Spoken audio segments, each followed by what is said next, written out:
Hey guys, welcome back my new video. আমরা অনেক সময় আমাদের হাতে থাকা ফোনটা খুঁজে পাই না, বা বাসে বা ট্রেনে যাওয়ার সময় আমাদের ফোনটা হারিয়ে ফেলি বা খুঁজে পাই না কোনো কারণে অবশত। আপনি চাইলে আপনার ফোনটা খুব সহজে খুঁজে নিতে পারবেন আপনার হাতে থাকা মোবাইলটা দিয়ে। আপনার হাতে যদি কোনো মোবাইল না থাকে, আপনি আপনার বন্ধুর বা আপনার বাড়ির মোবাইল দিয়ে আপনার ফোনটি খুঁজে বের করতে পারবেন খুব সহজেই। চলুন দেখিয়ে দিই আপনাদের কীভাবে সেটা খুঁজে বের করতে হয়। ওকে, মোবাইল স্ক্রিন আসার পর ক্রোমের মধ্যে চলে আসবো। ক্রোমের মধ্যে আসার পর এখানে সার্চ করতে হবে find my device. Find my device লিখে সার্চ করার পর যে প্রথমে যে ওয়েবসাইটটা আছে ফাইন্ড ইওর ফোন, এই ওয়েবসাইটের মধ্যে এবার ক্লিক করবেন।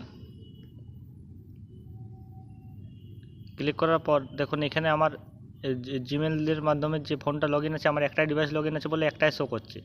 যদি আপনার ফোনটা হারিয়ে যেয়ে থাকে, আপনি যদি অন্য ফোনের থেকে চেষ্টা করেন দেখার যে কোথায় আছে আমার ফোনটা, তাহলে এখানে যে অপশানটা আছে এর উপরে একবার ক্লিক করবেন। ক্লিক করার পর এখান থেকে আপনার ইমেল আইডিটা অ্যাড করে নেবেন, এখানে লগ ইন করে নেবেন। যখন এখানে আমি এই ফোনটার থেকে দেখিয়ে দিচ্ছি যে কীভাবে দেখতে হয়। তখন এখানে আমার একটা শো করছে। আপনি যদি আপনার ইমেল আইডি অ্যাড করেন তাহলে আপনার মোবাইলটা শো করবে এখানে। এটা উপরে একবার ক্লিক করব। ক্লিক করার পর দেখুন পুরো ম্যাপটা ওপেন হয়ে গেছে যে আমার মোবাইলটা কোথায় আছে এখন। এই যে দেখুন এখানে দেখাচ্ছে আমার মোবাইলটা এই জায়গায় এখন রয়েছে, যে মোবাইলের লোকেশন মানে এখন যে জায়গায় রয়েছে।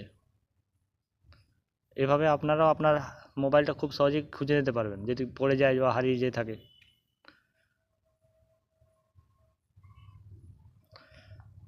দেখুন এই বিল্ডিংয়ের মধ্যে আমি আছি, সেই বিল্ডিংয়ের লোকেশনটা পুরো দেখাচ্ছে।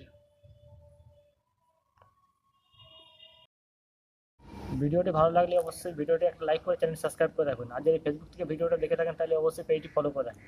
দেখা হচ্ছে পরের ভিডিও।